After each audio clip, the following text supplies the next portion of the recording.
I spent quite a lot of time writing a 25-page speech that I could give you. And as I looked at it, I said, would I want to hear this speech?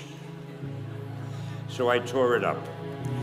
So I stand here now, defenseless, with nothing except to tell you, I think you're all great. The fact that you're taking the courses you're taking, you're trying to help, to add to what you already know, to make yourselves better workers, better contributors, and I think that's great. I think also that I'm not going to make a long speech, but I'm going to tell you, I was told to say an anecdote. Anecdotes are easy. So I thought to myself, what kind of anecdote can I tell these people who really have more important things to do?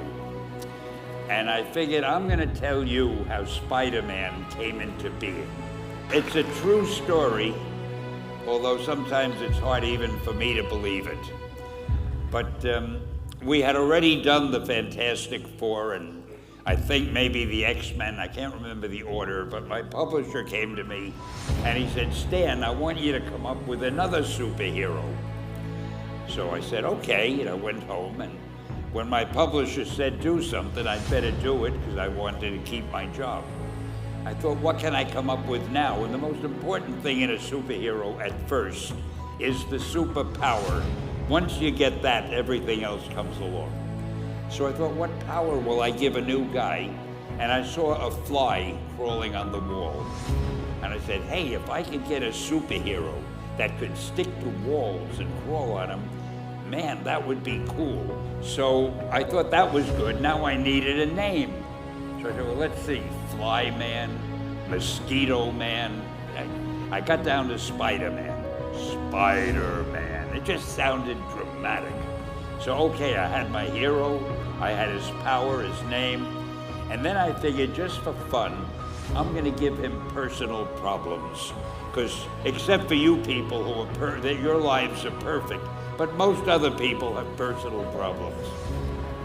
And then I thought I'd make him a teenager, because there were no teenage superheroes that I knew of at the time. So armed with all that wonderful material, those great ideas, I ran into my publisher's office and I told him. This was my reaction, the reaction he gave me. Stan, that is the worst idea I have ever heard. First of all, and he started to give me his, because he's a very logical man, very intellectual. First of all, people hate spiders, so you can't call a hero Spider-Man. You want him to be a teenager? Teenagers can only be sidekicks. And you want him to have personal problems? Stan, don't you know what a superhero is? They don't have personal problems. Well, I left the office disappointed, but obviously a much wiser man. And I couldn't get Spider-Man out of my system. So we were about to kill a magazine. I think it was called Amazing Fantasy.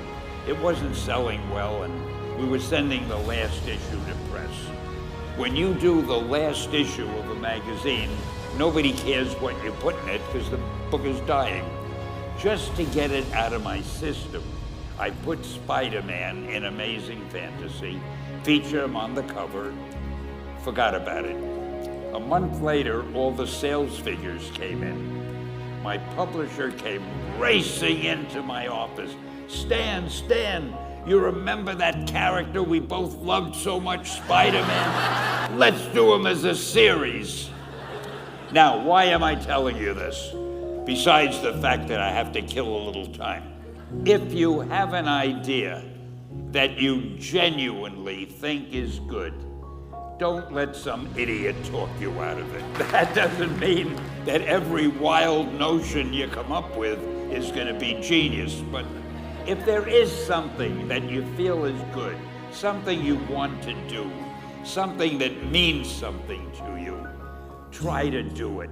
Because I think you can only do your best work if you're doing what you want to do, and if you're doing it the way you think it should be done. And if you can take pride in it after you've done it, no matter what it is, if you can look at it and say, I did that, and I think it's pretty damn good, that's a great feeling.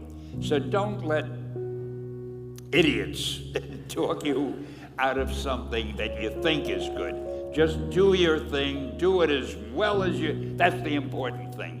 Don't shirk. Whatever you do, give it your best shot. You'll be glad you did.